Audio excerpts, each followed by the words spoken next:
Mark Wenham, né Otto-Wende. Je vous salue dans le nom de Jésus-Christ, mes amis et mes frères burkinabés. Et je m'appelle Bernard Bonami, mais pour les burkinabés, c'est Bernard Zouassangou. Amen. Et je circule dans le Burkina depuis bien des années. Amen. Et je voudrais prendre la parole pour quelques minutes pour des leçons simples que vous pouvez retravailler. Et surtout, il est question de retravailler. Il n'est pas question d'écouter une prédication. Pour écouter une prédication, il faut retravailler ce qui est dit. Et j'aimerais vous conduire aujourd'hui à l'école biblique de Jésus. L'école biblique de Jésus, c'est pour moi l'école de la barque.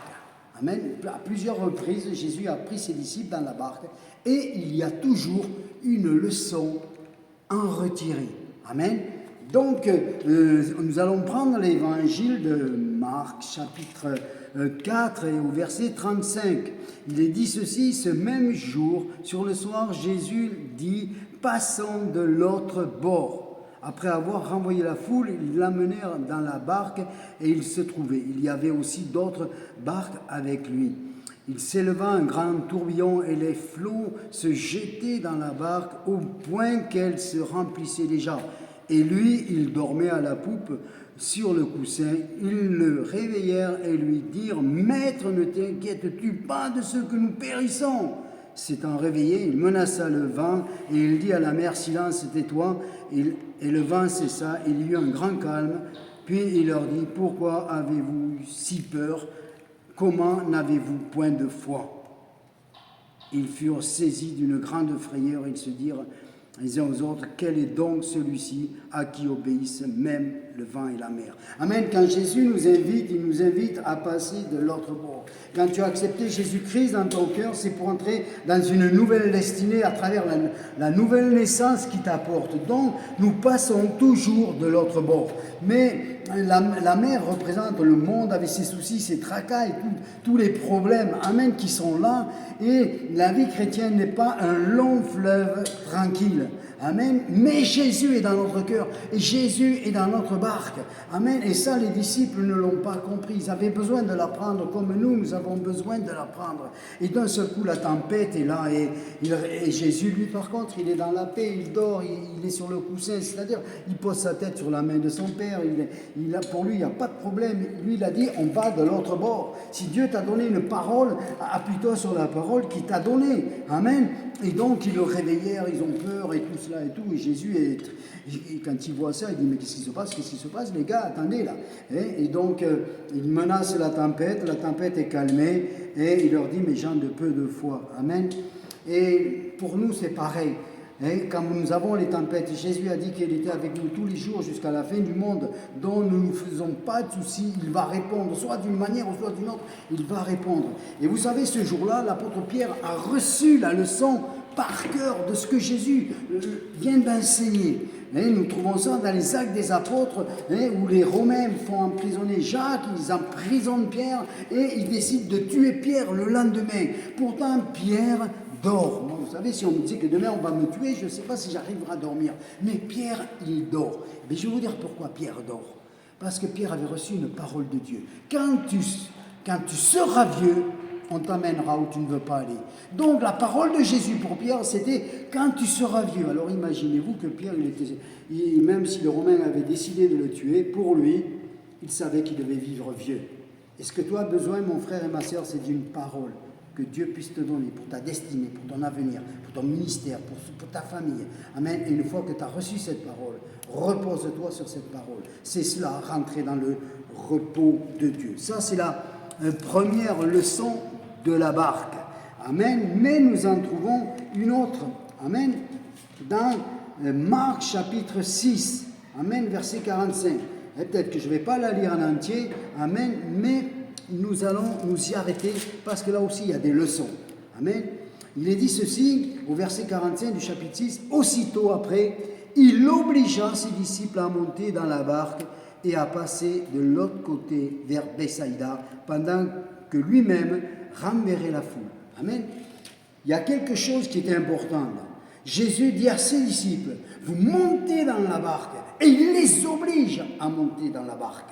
Voyez-vous, c'est un mot qu'on ne supporte plus dans les églises chez nous, en Occident, mais je ne sais pas ici sur le Burkina, mais il y a des fois où le pasteur, celui qui dirige le troupeau, il a le droit, il n'est pas question de faire de l'abus de ces choses-là, mais il a le droit pour faire avancer l'œuvre, pour faire avancer peut-être les choses qui sont organisées, de dire aux frères et aux sœurs, bon, maintenant nous allons faire ça, et nous allons nous y tenir. Et c'est un peu comme s'il y avait une obligation à faire quelque chose. Amen. Maintenant, on ne peut plus obliger. Ah non, mon frère, c'est pas mon appel. Ah non, mon frère, Dieu ne m'a pas parlé comme ça à moi.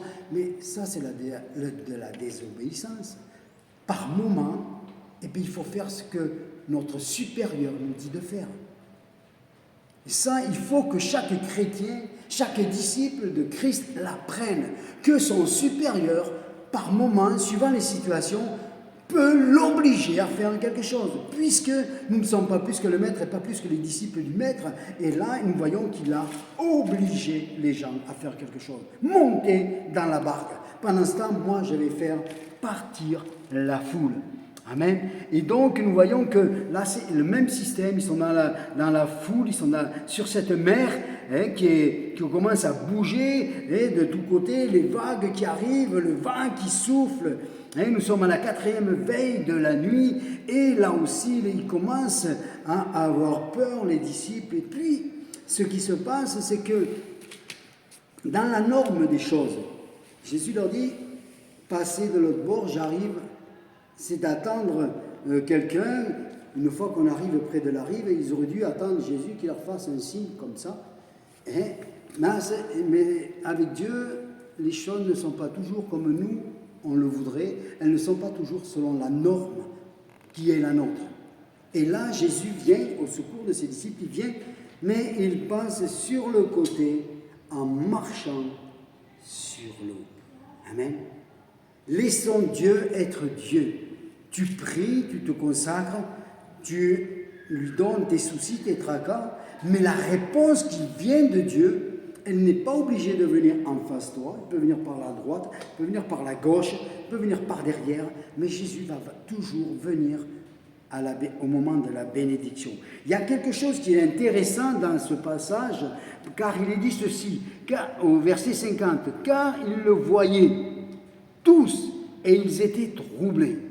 Aussitôt Jésus leur parla et leur dit, « Rassurez-vous, c'est moi, n'ayez pas peur. » Ça, c'est la version de beaucoup de Bibles, mais qui n'est pas la version grecque, qui n'est pas la version originale. Dans la version originale, il dit, « Rassurez-vous, c'est moi. » Mais à la place de c'est moi, il dit, « Je suis. » Il est en train de dire, « Je suis. » C'est-à-dire, il est en train de leur dire, « Mais je marche sur l'eau parce que je suis Dieu. C'est moi qui détiens la tempête, tout cela, je peux le calmer, je suis capable de marcher sur les eaux. » Amen. Donc, il est en train de leur donner cette leçon. Je suis, c'est la révélation du je suis, capable des éléments, mais aussi capable de marcher sur les éléments, sur les eaux. Amen. Et pour moi, je voudrais vous laisser cela pour vous. Et je voudrais, quand je pense à ce passage, je pense souvent aux jeunes qui veulent se marier. Et dans leur tête et dans leurs émotions, ils imaginent la fille qu'ils voudraient ou le garçon qu'ils voudraient. Et puis, en fait, ils ne sont plus conduits par le Saint-Esprit, ils sont conduits par leurs émotions, leur côté charnel.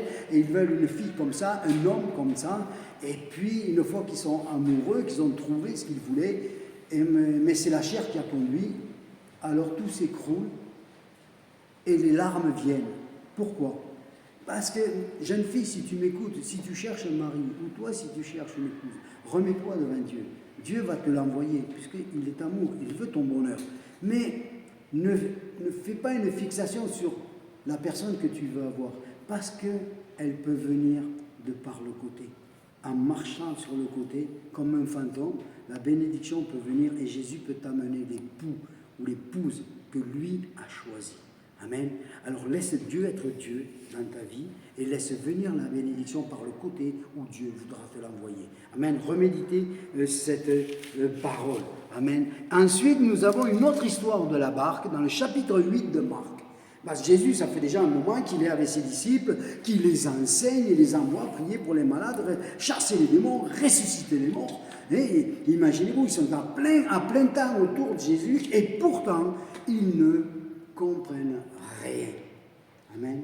Alors, les reproches qui sont faits, ce n'est pas moi qui vous les fais, c'est Jésus qui les fait à ses disciples, mais nous pouvons nous les prendre pour nous-mêmes.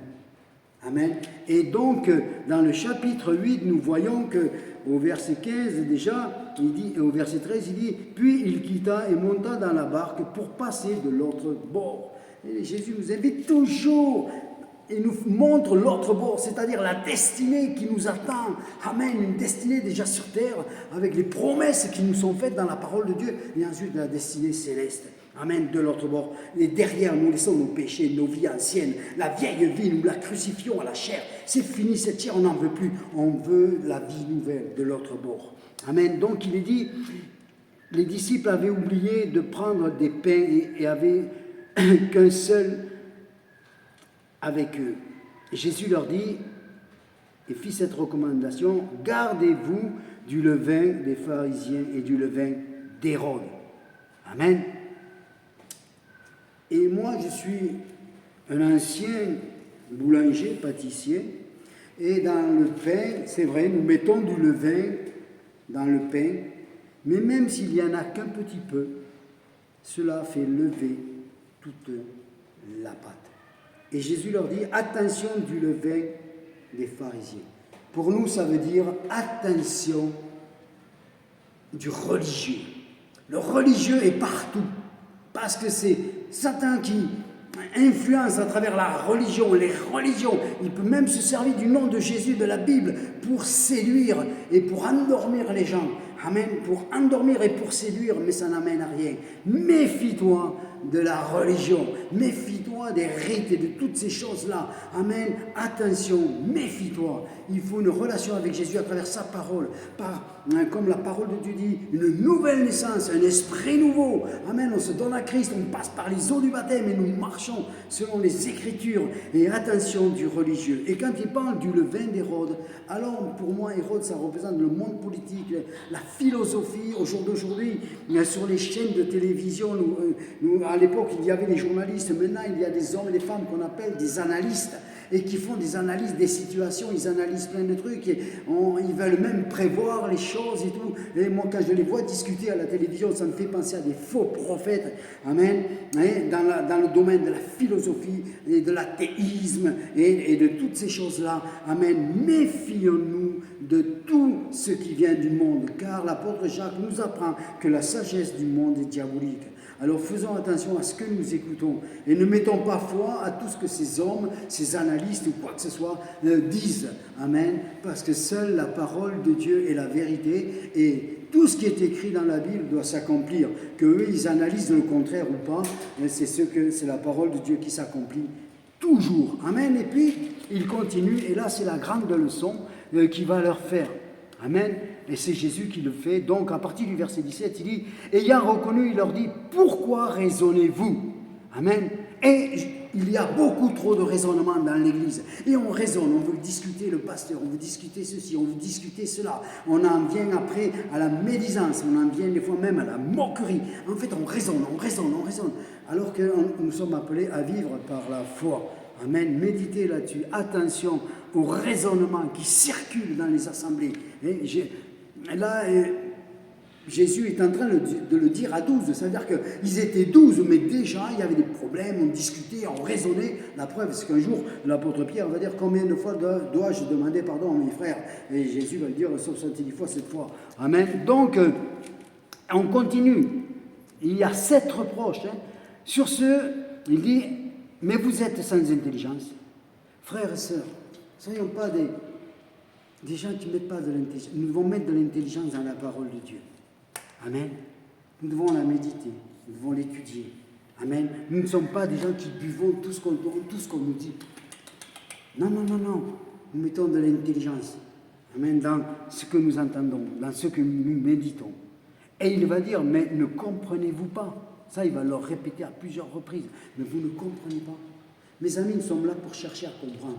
Amen. Tu peux poser des questions aux anciens, tu peux prendre des études bibliques. Nous devons comprendre comment est la marche chrétienne. Nous devons comprendre ce que c'est que la vie de l'Église, la vie dans la famille, dans le travail. Il y a tellement de choses, puisque nous sommes rentrés du côté de Dieu, nous sommes dans le royaume des célestes, et il y a beaucoup de choses dans lesquelles nous devons chercher à comprendre, parce que nous avons appris des choses à travers le monde, à travers l'école, à travers la laïcité. Nous avons appris tellement de choses qui sont à rejeter et à les remettre en lumière par rapport à la parole de Dieu. Donc nous devons chercher à comprendre ce qui est dit. Ensuite, il va leur dire, et je me suis aperçu qu'il est dans un autre endroit, il leur dit pareil, hein, avez-vous le cœur endurci? C'est complètement fou de se dire, comment tu as le cœur endurci? C'est le péché, c'est la médisance, c'est la méchanceté qui est encore dans ton cœur est dur. Alors que le Seigneur veut te mettre un cœur de chair, un cœur rempli d'amour, rempli de compassion, pour toutes choses, pour pouvoir aimer à la fois Dieu et ton prochain. Et pourtant, là, alors qu'eux, ils avaient ressuscité des morts, guéri des malades, guéri des lépreux, hein, il dit à ses disciples, mais vous avez le cœur qui est dur. Frères et sœurs, veillons à ce que notre cœur ne s'endurcisse jamais. Il leur dit, vous avez des yeux, vous ne voyez pas. Pourtant, c'était des hommes qui voyaient. Nous sommes appelés à avoir un cœur tendre, rempli de compassion, et à même de voir ce qui se passe autour de nous. Le monde se meurt. Il y a beaucoup de tristesse, beaucoup de désarroi, beaucoup de dépression, beaucoup de choses comme cela, que ce soit chez vous, chez nous. Il y a tellement de choses. Et nous sommes, nous, en tant qu'Église, en tant que chrétiens, amenés à voir, à regarder, pour voir quelle aide on peut apporter à la société, quel message on peut adresser à la société pour qu'elle revienne à Christ et à la foi. Amen. Nous ne devons pas avoir les yeux fermés, nous ne devons pas avoir le cœur endurci. Et il dit ensuite, n'entendez-vous pas? Amen. Chers amis, est-ce que vous n'entendez pas les cris de tous ces malheureux, ces orphelins, ces affamés, nos frères et sœurs persécutés dans le monde, ceux qui sont pris dans les intempéries, dans les guerres, dans tout cela? Vous savez, j'entends dire des fois, oui, mais Jésus, là, l'a dit. Il a dit qu'il y aurait des guerres, qu'il y aurait des famines, qu'il y aurait des tremblements de terre. Donc, c'est la parole de Dieu qui s'accomplit. On n'a rien à faire, c'est la parole de Dieu qui s'accomplit. Mais ça, c'est faux, parce que c'est vrai que c'est la parole de Dieu qui s'accomplit. Mais au milieu des guerres, au milieu des famines, au milieu des maladies, au milieu de tout ce qui se passe, il y a nos frères et nos sœurs. Et nous sommes appelés à prier pour nos frères et nos sœurs. Je suis appelé à prier pour mes frères et sœurs persécutés. Je suis appelé à prier pour mes frères et sœurs qui sont dans les tourments de guerre. Amen. Et je sais qu'il y a des chrétiens en Israël, je sais qu'il y a des chrétiens à Gaza, je sais qu'il y a des chrétiens en Égypte, je sais qu'il y a des chrétiens au Liban. Et je dois prier pour mes frères et mes sœurs comment ça s'appelle ? En Ukraine, il y a des guerres, mais au milieu de ces guerres, il y a mes frères et mes sœurs, il y a des églises qui sont là. Et donc, je suis obligé d'entendre et de voir ce qui se fait pour prier pour mes frères et sœurs. Ne soyons pas comme ces chrétiens, comme je viens de vous dire, qui sont, on n'a pas besoin de prier pour ça, parce que Jésus a dit que ça devait arriver, donc c'est sa parole qui s'accomplit. Mais ça, c'est des pasteurs qui sont devenus cœurs durs, aveugles et nus. Parce que là, mes amis, ils n'ont pas compris. Nous avons nos frères. Nous sommes un corps. Nous sommes un corps. Amen. Et je vais vous donner juste un petit exemple. Il y a des années en arrière, je voulais prêcher un dimanche matin sur le corps de Christ que nous sommes. Et j'avais décidé d'enlever ma chaussure, d'enlever mes chaussettes et de montrer le petit doigt de pied et dire l'importance du petit doigt de pied. Je n'ai pas fait ça le dimanche, vous ne savez pas pourquoi, parce que dans la semaine, j'ai reçu un courrier de la sécurité sociale donc, en France qui avertissait que pour les diabétiques, pour tout ce qui touche le diabète, c'est bien de prendre soin de son propre pied. Amen. Et c'est pour ça qu'on a gratuitement des soins aux pieds pour ceux qui le veulent et qui sont diabétiques, parce que en fait l'importance du pied, et qui sait qui irait s'imaginer l'importance de massage et de soins du pied pour le diabète. Nous sommes un corps. Donc si mes frères en Ukraine ils souffrent, alors je dois prier, parce que ils sont peut-être loin de chez moi, mais ils sont le petit pied. Ils sont le doigt du pied. Amen. Donc je dois prier. Et pour tous nos frères et nos sœurs. Amen. Je dois avoir des yeux qui voient et des oreilles qui entendent les cris. Et il va dire ceci, n'avez-vous point de mémoire? Pourquoi? D'où il nous a sortis, le Seigneur, du péché, il nous a sortis de tellement de situations. Amen. La Bible nous dit, dans chapitre 8 de Deutéronome, qu'il nous a laissé passer dans le désert brûlant, il leur dit, pour qu'on apprenne à connaître la misère afin de pouvoir reconnaître qu'il est Dieu quand il nous en a sortis. Alors nous devrions avoir de la mémoire pour regarder où c'est qu'il nous a sortis et ce que nous sommes devenus par la grâce de Dieu et son amour à travers sa parole. Amen. Donc mettons de la mémoire. Mettons aussi de la mémoire quand on étudie la parole de Dieu, quand on étudie les versets, et c'est bien de s'en souvenir. Amen. Moi je ne suis pas très champion pour ça, mais ce n'est pas pour autant que je dis pas à tout le monde, mettez de la mémoire. Amen. Amen. Pour les témoignages, pour la parole de Dieu. Amen. Et puis, il continue un petit peu plus bas et il va dire, ne comprenez-vous pas encore? Vous voyez, ça fait 7 reproches qui paraissent durs, mais le Seigneur, il veut le meilleur pour nous. Même aujourd'hui, vous savez, je racontais souvent au Burkina Faso, quand il y a des années en arrière, il fallait que je le refasse un jour, j'avais pris un enfant à côté de moi et j'avais dit, tu vois, bam, ça c'est une gifle. Et ça, c'est une caresse.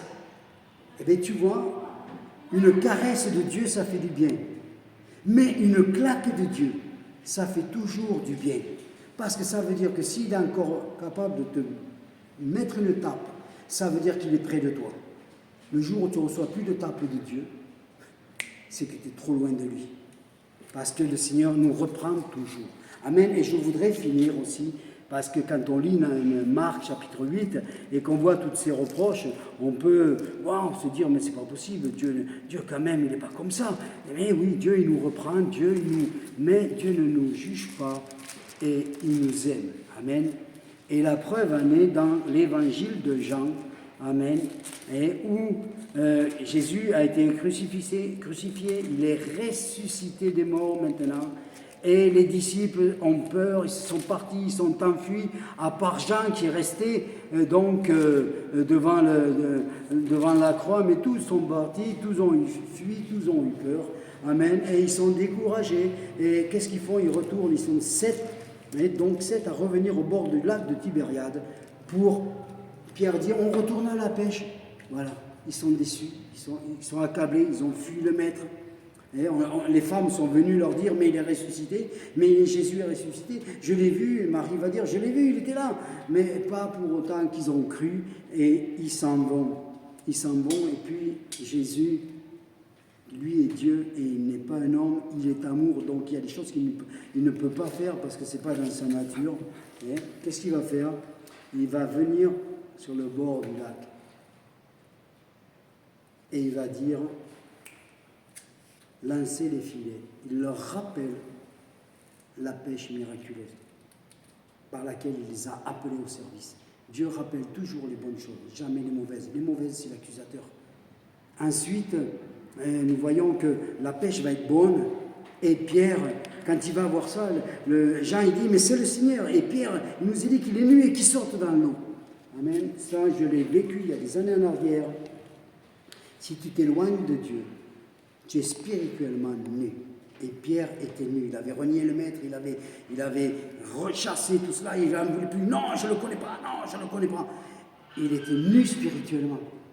Mais ce n'est pas pour autant que Jésus l'a rejeté. Et voyez-vous, Jésus les amène au bord, et il leur a préparé le casse-croûte. Il leur a préparé le pain, il leur a préparé.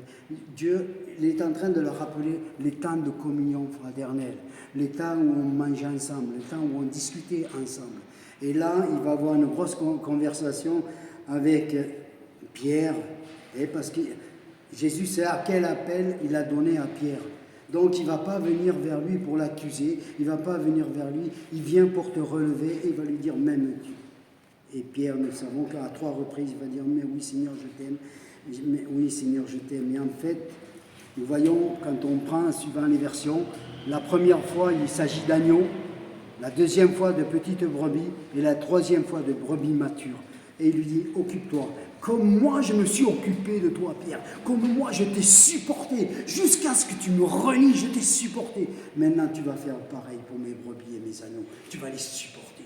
Comme moi, je t'ai supporté. Alors, tu m'aimes, Pierre? Oui, je t'aime. Amen. Et cette histoire de barque que nous trouvons dans Jean, c'est la grâce et l'amour de Dieu qui ne juge, qui n'accuse personne, mais il veut toujours te relever. Amen. Et j'ai toujours fini par Marc. Mais Marc, c'est toujours, tu ne raisonnes pas, tu n'as pas de mémoire, mais nous voyons qu'à la fin, Jésus ne parle plus comme ça. Parce que la croix est passée, le pardon est venu, la grâce est venue, la justification est venue, tout est venu. Amen. Et nous devons toujours nous rappeler que quoi que je fasse, quoi que je suis justifié par le sang de Jésus. Amen. Et que je suis juste, pas par mes œuvres, mais juste par son œuvre. Père, je te remercie pour ta parole, je te remercie, Seigneur mon Dieu, pour cette école de la barque. Seigneur, que chacun puisse relire tous ces passages, Seigneur mon Dieu, et que, Seigneur, il puisse aller et avancer avec toi. Seigneur, je demande ta grâce pour ceux qui ont dérapé, qui sont en train de m'écouter, qui se sont éloignés, qui sont retombés parfois dans le péché ou dans anciennes habitudes, Seigneur, mauvaises. Ramène-les à toi par ces cordages d'amour et rappelle-leur qu'à la croix, tu as pris sur toi tous leurs péchés, toute leur condamnation, mais que tu as une destinée pour eux, tu as un appel pour eux, parce que l'Église est là et elle doit proclamer le royaume de Dieu sur la terre jusqu'à ton retour, jusqu'à ce que tu viennes, Seigneur mon Dieu, et que parfois nos échecs, parfois nos erreurs, en fait, que tu nous pardonnes, que tu nous gracifies, alors nous montre vraiment ton amour et ce que toi tu as fait pour nous, nous voulons aussi pouvoir le faire pour les autres, tout en les amenant tout le temps à se rapprocher de toi, Père, dans le nom de Jésus-Christ. Et parce que ce matin, tu es en train de dire à quelqu'un, m'aimes-tu, comme moi je t'ai aimé. Alors que nous puissions apprendre à t'aimer, Jésus, comme toi tu nous as aimés, et à aimer notre prochain comme toi aussi tu nous as aimés, pardonnés, justifiés avant la fondation du monde, Père. Amen. Que le Seigneur vous bénisse et vous conduise dans ces paroles toutes simples, afin que vous puissiez vous perfectionner dans la foi et dans la parole de Dieu et dans la connaissance de l'amour de Jésus. Amen.